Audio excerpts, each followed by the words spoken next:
아멘. 네, 오늘 하나님께서 저와 여러분에게 주신 말씀은 사도행전 1장 14절 말씀입니다.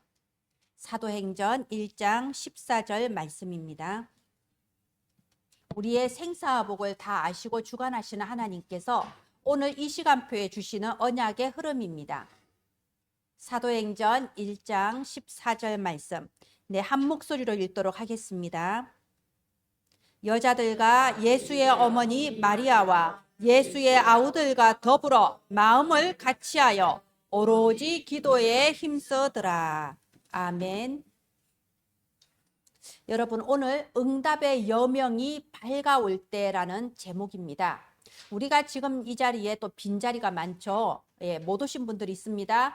각자 삶에 여러 가지 지금 어려움이 닥치는 시간표예요. 그러나 우리가 정말 마음이 답답할 때, 또 정말 내 마음이 응답을 기다리다가 상할 때, 바로 그때 우리가 더욱더 은혜 속으로, 기도 속으로 들어가야 됩니다. 왜냐? 바로 응답이 없는 것처럼 여겨지는 그 시간이 하나님이 지금 회복하고 계시는 시간, ing, 응답이 진행되고 있는 시간이기 때문입니다. 우리가 기도 제목만 바르게 잡으면요, 영원한 응답이 오게 됩니다. 그래서 이 기도 제목은 언제 바로 잡히냐? 진짜 어려울 때, 응답이 안 올 때, 힘들 때, 희망이 없다고 여겨질 때에 내가 어떤 기도 제목을 붙잡아야 될까요? 우리가 지금 마가다락방의 그 성도들을 보고 있습니다. 이 마가다락방의 120명의 성도들은요, 지금 굉장히 위기 상황입니다. 편안한 상황이 아닙니다. 지금 이 사람들은 빨리 도망가서 숨어야 되는 상황이에요. 그런데 예수님께서 말씀하시기를 예루살렘을 떠나지 말고 기다리라고 했거든요.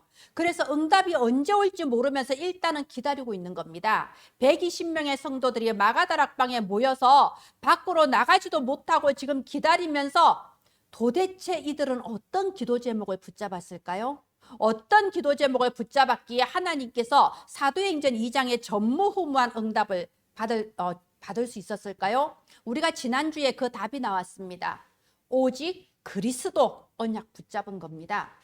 고통의 이름표를 달고 태어난 우리에게 하나님과 화목할 수 있도록, 응답받을 수 있는 하나님의 자녀 될 수 있도록 오직 한 이름, 그 그리스도 언약 붙잡았습니다. 눈에 보이는 세상을 바꿀 수 있는 하나님 나라의 일이 이루어지기를 언약으로 붙잡았습니다. 내 힘으로 할 수 없고 그 어떤 사람의 힘으로도 할 수 없지만 오직 성령의 역사로 되어지는 그 언약을 붙잡았습니다. 그리고 오늘 우리가 읽은 대로 더불어 마음을 같이하여 오로지 기도에 집중한 겁니다. 바로 이때 어떤 일이 벌어졌나요?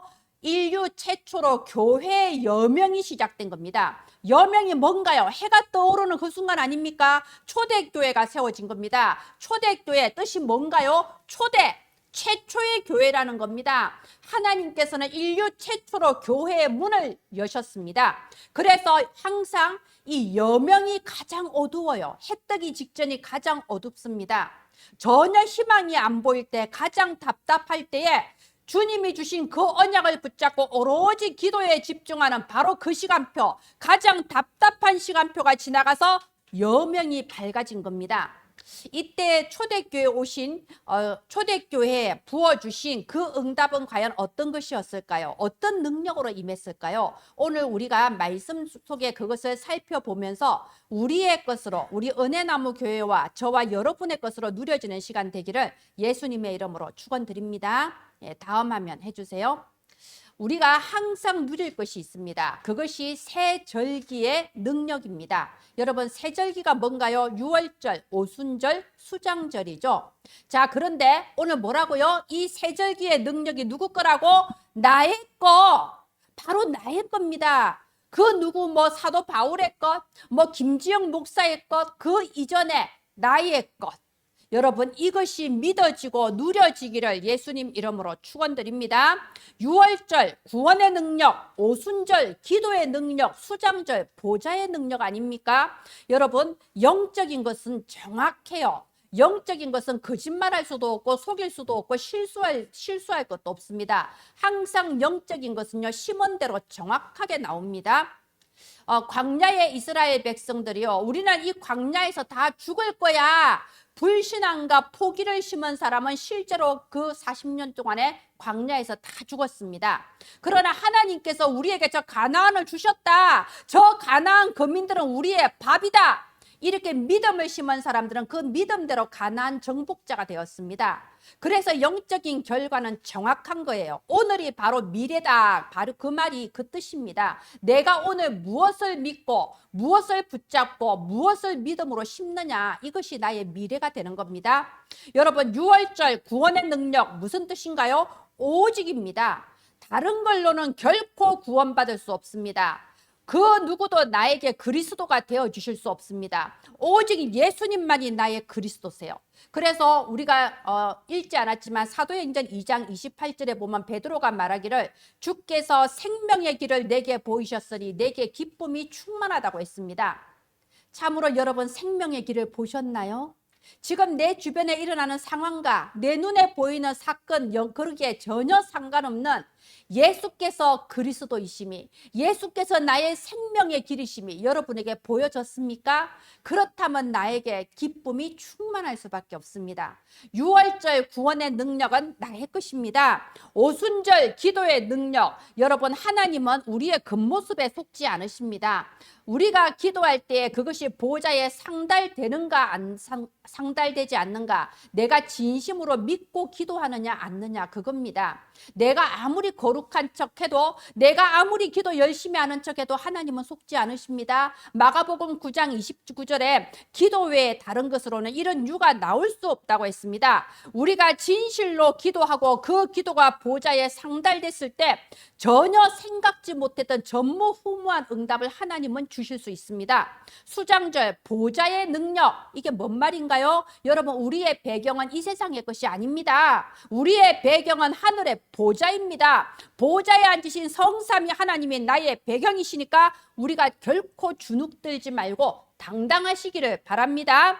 새 절기의 능력이 누구 것이냐? 바로 나의 것. 여러분, 이번 주에 계속 고백하세요. 새 절기의 그 능력, 유월절, 오순절, 수장절, 누구 거라고?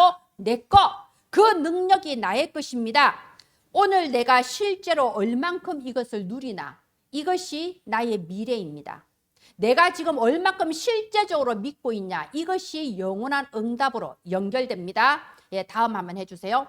이제 우리가 본문은 사도행전 1장 14절이지만 사실 오늘 우리는 사도행전 2장을 중심적으로 보게 될 겁니다. 사도행전 2장 1절에 오순절 날이 이미 이르매 라고 되어 있습니다. 이 말이 뭔가요? 이미 이르매, 이 말은요, 하나님의 시간표가 왔다는 겁니다.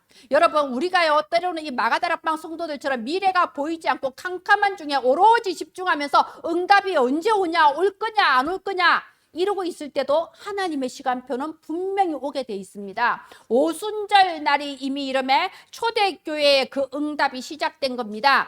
그 중에 첫 번째 응답이 과연 무엇이었을까요? 참된 전도가 시작되는 게 응답입니다.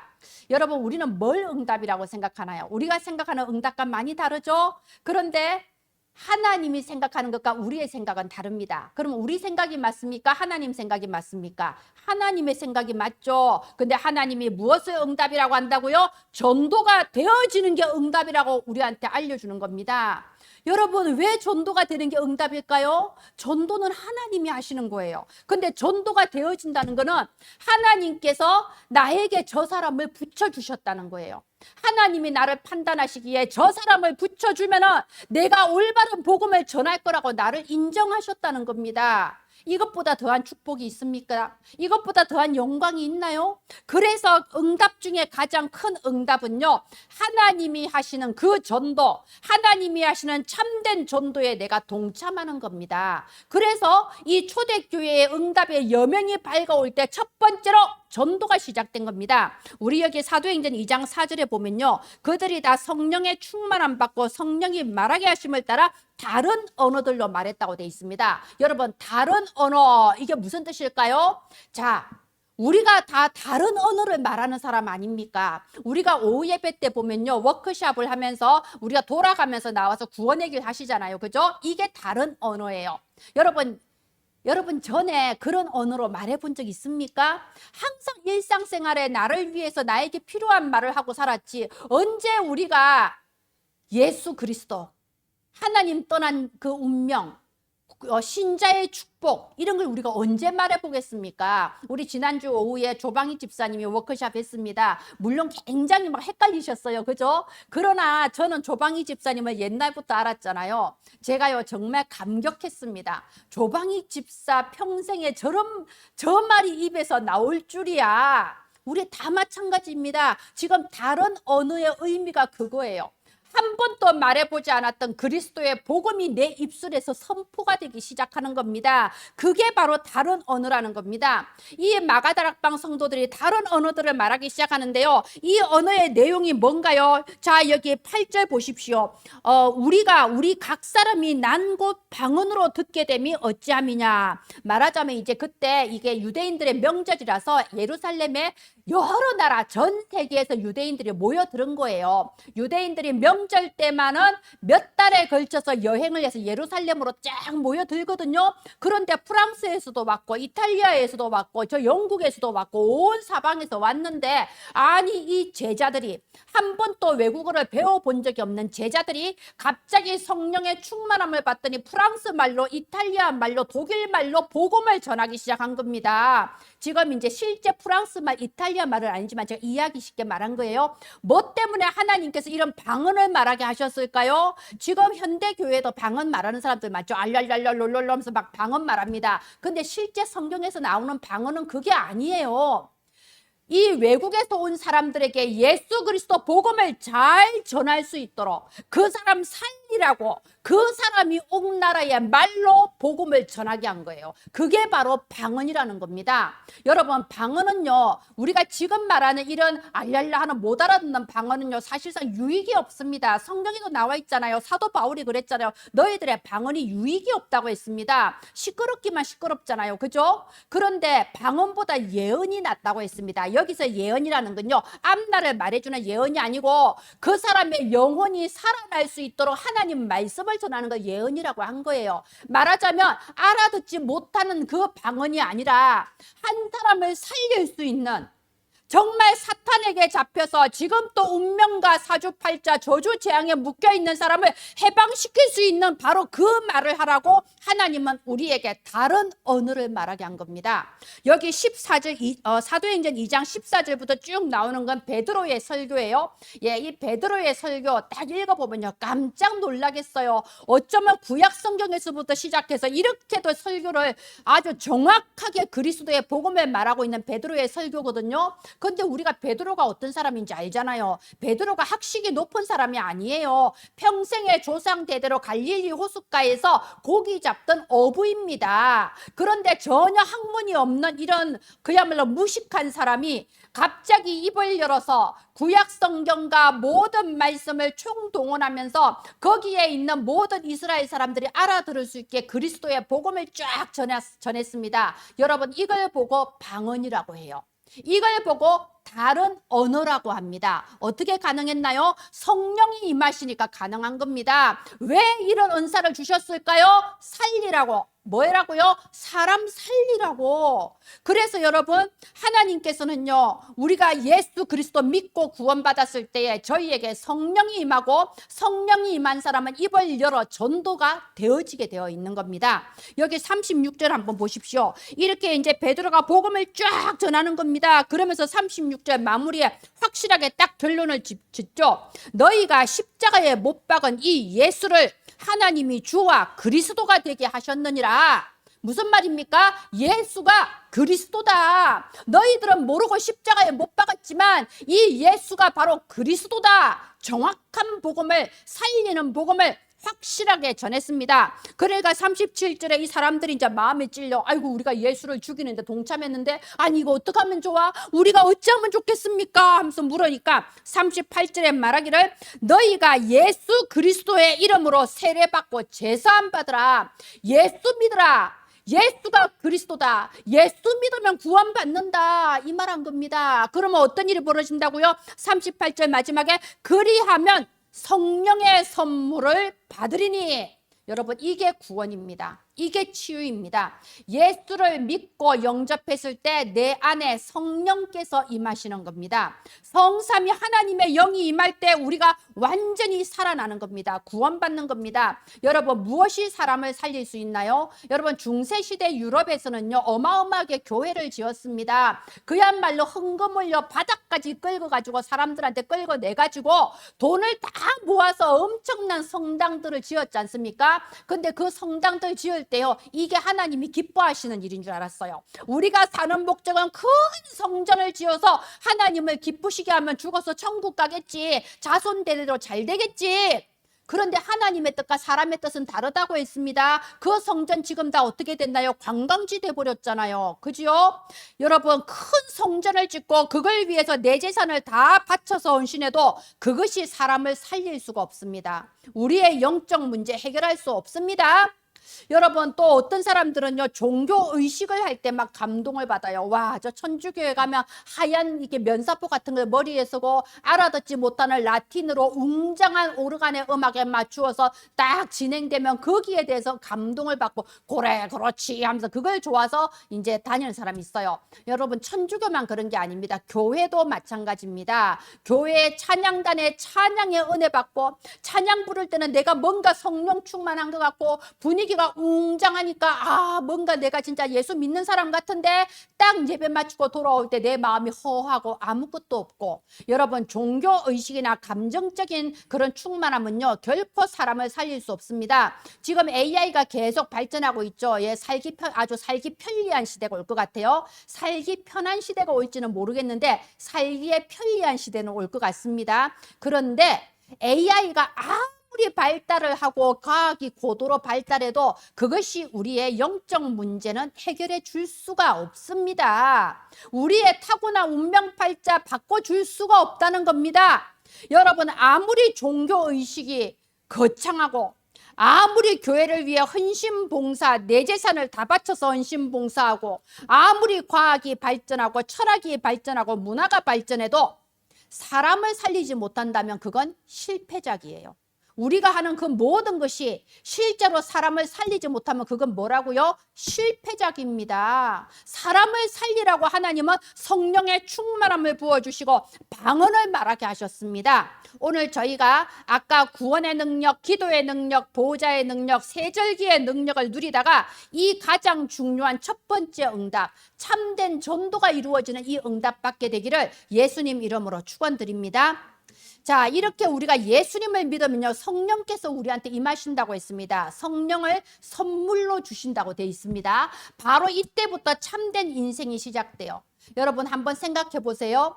우리가 전에는 내가 이 땅에 왜 태어났는지 이유를 몰랐어요. 마찬가지로 내가 왜 굳이 이 땅을 살아가야 하는가, 살아야 될 이유가 하나도 발견이 안 되는데 왜 살아야 되는가 이유를 발견할 수가 없잖아요. 그런데 다들 그냥 떠밀려서 살아요. 제가 봤을 때는 떠밀려서 살아요.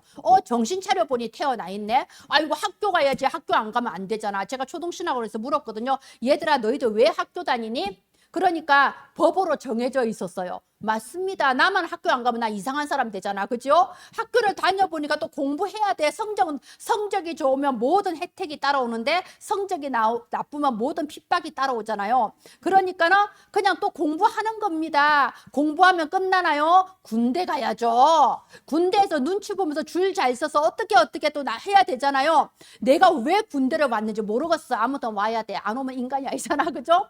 그리고 군대 갔다 오면 끝나나요? 취직해야죠. 직업이 없으면 또 사람 취급 못 받잖아요. 또 취직을 해요. 취직만 하면 끝나나요? 결혼해야지. 사방에서 결혼하라고 그러잖아. 결혼하면 끝나나요? 애 낳아야지. 왜 자식을 안 낳냐 그러잖아요. 그러다 보면 평생 떠밀려서 사는 거야. 그냥 세상의 분위기와 사람들의 말에 의해서 내 의사와 상관없이 파도에 떠밀리면서 살아오는 거예요. 왜 태어났는지, 왜 살아야 되는지 모르겠어요. 그러니까 삶에 의미가 없어요. 직장을 다녀도 의미가 없어요. 가정생활을 해도 왜 의미를 못 찾겠어? 왜 내가 꼭 이렇게 힘들게 살아야 되는지. 솔직히 교회를 다녀도 큰 의미를 모르겠어요. 안 다니는 것보다 낫지 않을까? 왠지 마음에 예배 드리고 싶어. 그래도 구원받은 사람은 마음 안에 예배 드리면 뭔가 있거든요. 성령의 충만함이 임합니다. 그러니까 뭔가 예배 드리면 달라. 그러니까 예배는 드립니다. 그런데 사실은 의미를 모르겠는 거예요. 그리고 심지어 이유도 모르고 의미도 모르고 떠밀려 사는데 잘 안 돼. 실패한단 말이야. 시험에 실패합니다. 취업에 실패합니다. 왠지 내가 아무리 노력해도 안 되는 재앙, 이걸 재앙이라고 합니다. 내 의지와 내 노력과 상관없이 들이닥치는 문제를 보고 재앙이라고 하는 겁니다. 자꾸만 재앙이 와요. 그러니까 어떻게 됩니까? 사는 게 지옥인 거예요. 그래서 지금 이 시대가 무슨 시대냐? 세 가지 시대죠. 정신병 시대, 중독 시대. 정신 문제 안 올 수 없습니다. 중독이라도 되지 않으면요, 살아남을 수가 없어요. 그리고 결국은 자살 시대. 예, 이게 지금 인간의 모습입니다. 그런데 우리가 구원받으면요, 어떤 일이 벌어지냐? 여기 2장 17절 한번 볼까요?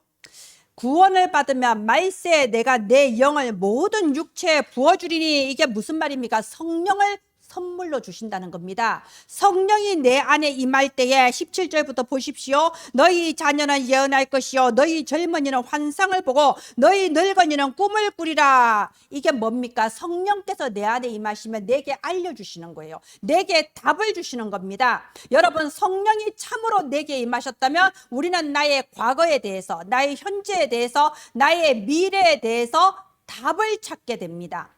아무리 교회를 열심히 다녀도 내가 예수 그리스도 안에서 내 과거, 현재, 미래에 대한 답이 나지 않으면요, 여러분, 신앙생활이 하나의 그냥 피곤함일 뿐이에요. 하나의 부담일 뿐입니다. 그래서 거듭나야 된다고 합니다. 거듭남, 재창조가 일어나야 되는 겁니다.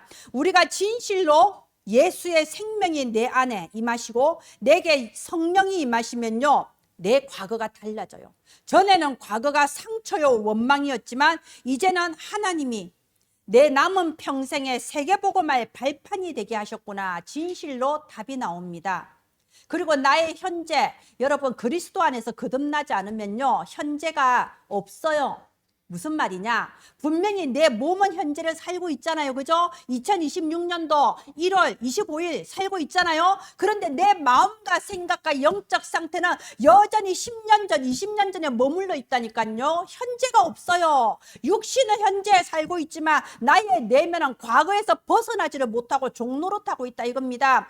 과거의 상처의 눈을 가지고 현재의 모든 것을 쳐다보고 모든 것을 해석하고 있어요. 그러니까 삶이 응답이 없다고 느껴지고 뭔가 내가 왜 태어났나 답이 안 보이는 겁니다. 그러나 그리스도 안에서 성령이 내게 충만하게 임하시면 나의 현재가 하나님의 응답이라는 게 깨달아집니다. 다른 사람이 받지 못하는 유일성의 응답이라는 게 깨달아지고 감사가 나오게 되는 겁니다. 전에는 미래가 불안했어요. 그러나 예수 그리스도 안에서 성령의 충만함을 받으면 미래가 보장되어 있다는 사실을 알게 됩니다. 무슨 미래인가요? 이제는 많은 사람 앞에 예수가 그리스도이심을 증거할 수 있는 증인의 미래로 우리의 미래는 보장되어 있습니다. 여러분, 이 시간 자기 스스로에게 참으로 진실하게 질문하시기 바랍니다. 내 인생의 그리스도를 진실로 만났습니까? 여러분, 사람을 의지하시면 안 돼요. 김지영 목사를 의지하시면 안 됩니다. 저 어떤 훌륭하신 인품 좋은 누구를 의지하면 안 됩니다. 여러분, 오직 그리스도를 만나야 돼요. 여러분은 정말로 여러분 인생에 그리스도이신 예수를 만났습니까? 참으로 예수께서 내 인생 모든 문제 끝 그리스도를 만났다면요, 주께서 내게 생명의 길을 보이셨으니 내가 주 앞에서 기쁨이 충만하리로다. 완전히 거듭나는 역사가 일어나게 됩니다. 그래서 바로 이런 제자들이 3천 제자가 그날 일어난 거예요. 예수 그리스도 생명의 복음을 듣고 예수를 구주로 믿고 영접했을 때 성령의 선물로 받아서 참으로 인생이 완전히 거듭나는 이 체험을 한 3천 제자가 일어나서 뭘 했냐? 참된 예배를 드린 겁니다. 우리 여기 2장 42절에 보십시오. 그들이 사도의 가르침 을 받아. 여러분, 이게 예배입니다. 여러분, 예배, 저는 전에 이런 말을 들은 적이 있어요. 이분이 이제 어떤 집사님이신데요, 뭔가 어릴 때부터 우리 집은 왜 이럴까? 집안이 그야말로 콩가루 집안이니까 우리 집은 왜 이럴까? 우리 집만 이런 게 아니고 사실은 어렸을 때는 이게 우리 집안 문제인지 알았거든요. 근데 결혼해서 자기도 자식을 낳다 보니 깨달아진 거예요. 우리 집안도 문제지만 나도 진짜 문제네. 내가 이상한 거예요. 내가 항상 마음에 평안이 없는 거예요. 항상 불안한 거예요. 뭔가 다른 사람을 향하여 불평과 원망을 했는데 사실은 불평과 원망할 사람을 끊임없이 찾고 있다는 사실을 알았어요. 왜? 내가 불안하니까. 내가 문제구나. 교회를 갔어요. 교회를 갔는데 뭔가 있을 것 같은데 그게 발견이 안 되는 겁니다. 그래서 이 사람이 하는 말이 그러더라고요. 자기가 그 지역에 장로교 이제 그 단체에서 중직자 세미나를 한다고 해서 자기가 거기 몰래 들어갔대. 자기 중직자 아닌데 그냥 중직자라고 거짓말하고 들어갔대. 왜요? 뭔가 갈급하고 뭔가 비밀이 있을 것 같은데 자기는 이게 찾아오질 않으니까 중직자들이 모여서 수준 높은 말씀을 들으면 좀 내가 알 수 있지 않을까? 그냥 몰래 들어갔다고 해. 찾았겠습니까? 못 찾았죠. 그리스도를 진짜 만나지 않으면요, 결코 인생의 답이 나오지 않습니다. 진짜로 예수 그리스도를 만난 사람, 정말로 성령의 충만함을 받은 사람은요, 딱 한 가지로 충분합니다. 그들이 사도의 가르침을 받아 예배 하나로 충분합니다. 예배 시간에 이 시간표에 하나님이 나에게 주시는 강단 말씀으로 충분한 겁니다. 예배 하나로 충분하고 예배 하나로 만족하고 예배가 나에게 답이 되시기를 예수님 이름으로 축원드립니다. 그들이 사도의 가르침을 받아 그 다음에 서로 교제하고, 이게 포럼이죠. 여러분, 포럼 왜 합니까? 우리가 그냥 사이좋게 좋은 말하고 이게 교제가 아니에요. 하나님의 말씀을 서로 나누는 게 바로 성도의 교제입니다. 그러면 포럼을 왜 하나요? 바로 그 뒤에 나와 있습니다. 서로 떡을 나눈다고 되어 있죠. 떡을 뗀다고 되어 있습니다. 이 떡이 뭘 의미하냐? 구원을 의미합니다. 다시 말해서 포럼을 하는 거는요, 하나님의 말씀이 나 개인에게 진짜로 와 닿아서 내게 구원의 복음으로 말미암아 감사하고, 이 구원의 복음으로 말미암아 즐거워할 때 나도 모르게 내가 치유받기 시작하는 겁니다. 그게 바로 포럼이라는 겁니다. 그리고 마지막에 보면 오로지 기도하기를 힘쓰더라. 여러분, 우리가 정신병원에 가면요, 이제 내 마음대로 말을 하게 해줘요. 제가 알기로는 뭐 그런 병원이 있다고 그러더라고. 말을 들어주는 직원이 따로 있습니다. 그러면 의사는 이제 바쁘니까 말을 안 들어주고요. 그 직원이 한 1시간 정도 그 마음껏 말을 해라 그러는데요. 이거 계속 받아 적어요. 그럼 계속 말 다 하고 1시간 지나면 의사 만나면 잠깐 만나서 약 처방받고 돌아온다는 말을 제가 들었거든요. 자, 그런데 이런 거는 포럼이 아니에요. 그 듣는 사람이 뭐 속으로 무슨 생각하면 들을지 알 수도 없고, 또 내 말을 귀담아 듣고 대답을 해준데 그게 내게 답이 되겠습니까? 안 됩니다. 자, 그래서요, 이 포럼이라는 건 내 사정을 다 쏟아내고 나를 이해해달라, 이게 포럼이 아닙니다. 포럼이라는 건 하나님께서 주시는 약속의 말씀을 내가 딱 붙잡고 그 말씀 속에 기도 제목을 가지고 돌아가는 게 포럼입니다. 여러분, 우리가 저 교회 문 밖을 나갈 때요, 기도 제목을 가지고 나가야 돼요. 말씀을 붙잡은 기도 제목을 갖고 나가야 돼요. 하나님께서 주시는 기도 제목은 선물입니다. 아무 값없이 주시는 그 말씀으로 약속하시고 이대로 이루겠다는 그 선물로 우리에게 기도 제목 주시는데, 그걸 어떻게 가지고 돌아가냐? 그래서 포럼하는 거예요. 여러분, 그래서 주보에 보면 3포럼 해가지고 기도 제목 딱 붙잡게 돼 있잖아요. 절대 그냥 예배 실컷 드리고 빈손으로 돌아가지 마시고 꼭 기도 제목 하나씩 가지고 돌아가세요. 꼭 응답받아서 다음 주에 나 이거 응답받았다 간증하시기를 바랍니다. 자, 4번째, 참된 증거입니다. 여러분, 우리가 정말 응답받았다고 할 때 그 증거가 뭔가요? 다른 게 아닙니다. 하나님의 말씀이 성취되는 것이 응답입니다. 속으면 안 됩니다. 여러분, 마태복음 4장에 예수님이 공생에 시작하기 전에 이 사탄이 광야에서 예수님을 시험 들게 했잖아요. 3번이나 시험에 들게 했습니다. 뭐라고 했나요? 자, 이 돌을 떡으로 만들어봐라. 먹고 사는 걸로 속입니다. 그게 응답인 줄 알아요. 돈 많이 벌고 잘 먹고 잘 살면 응답받는 건 줄 알아요. 그러니까 나는 왜 응답이 없지? 이렇게 속는 겁니다. 그리고 또 뭐라고 속입니까?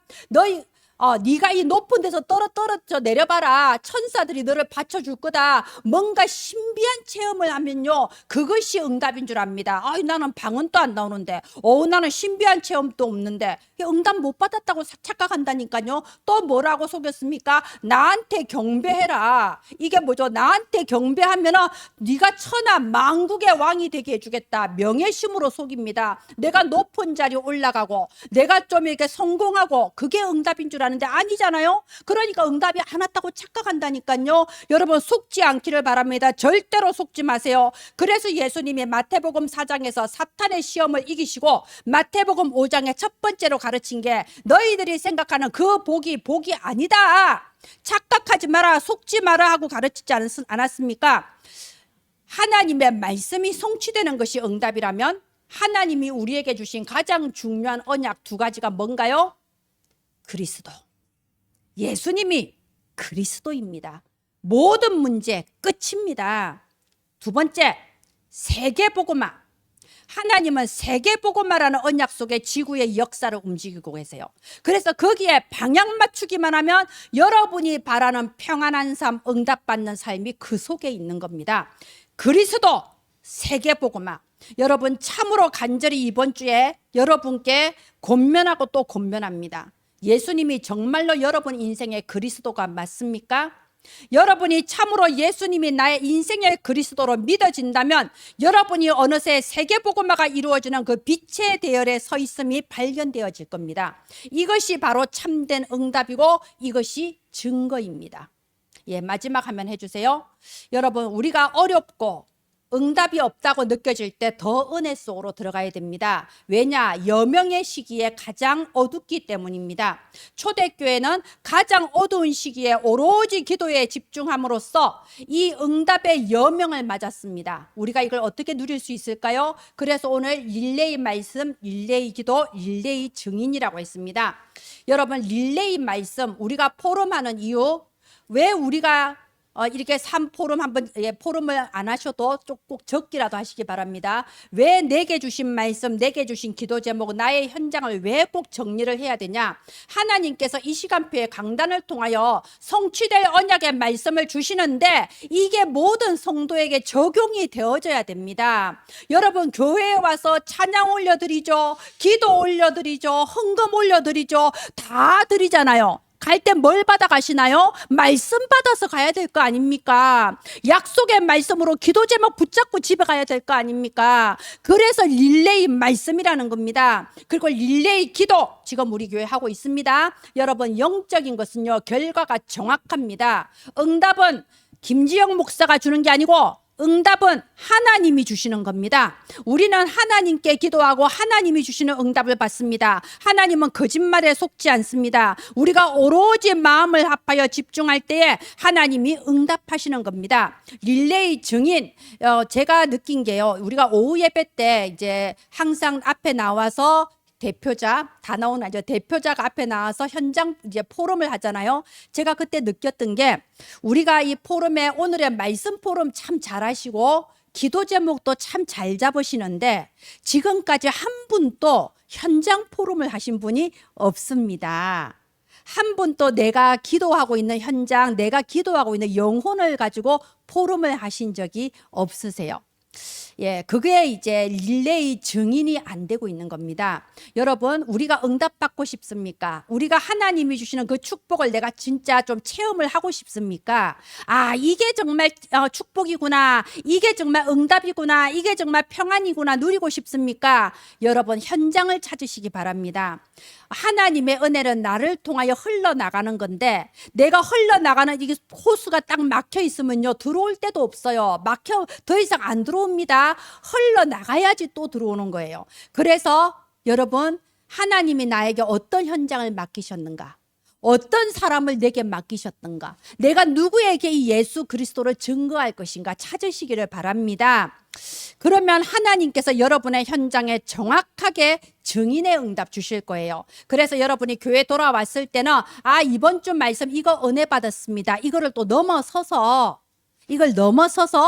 아, 이번 주 내가 잘 안 됐지만 다음 주 해보겠습니다. 이것도 좀 넘어서서 뭐가 돼야 되냐? 나는 지난주에 이렇게 승리했습니다. 나는 할 수 없었는데 하나님의 말씀대로 내게 이렇게 성취하셨습니다. 이 승전가를 부르는 증인으로 포럼하게 되시기를 예수님 이름으로 축원드립니다. 예, 이번 한 주간 새 절기의 능력이 다른 사람이 아니라 나의 것이다. 확실하게 답을 가지시고 이 응답의 여명을 함께 맞이하는 저와 여러분 되시기를 예수님의 이름으로 축원드립니다. 기도합니다. 하나님 은혜를 감사를 드립니다. 하나님 이 세절기의 능력이 바로 나의 것이라고 약속 주심을 감사합니다. 보이는 상황에 속지 않고 더불어 마음을 같이하여 오로지 기도에 힘쓰더라. 응답의 여명이 밝아오기까지 오로지 집중하는 저와 은혜나무 가족들 되게 하소서. 만민 앞에서 하나님이 하시는 응답에 참된 증인으로 서게 하여 주시옵소서. 살아계신 예수님 이름으로 기도합니다. 아멘.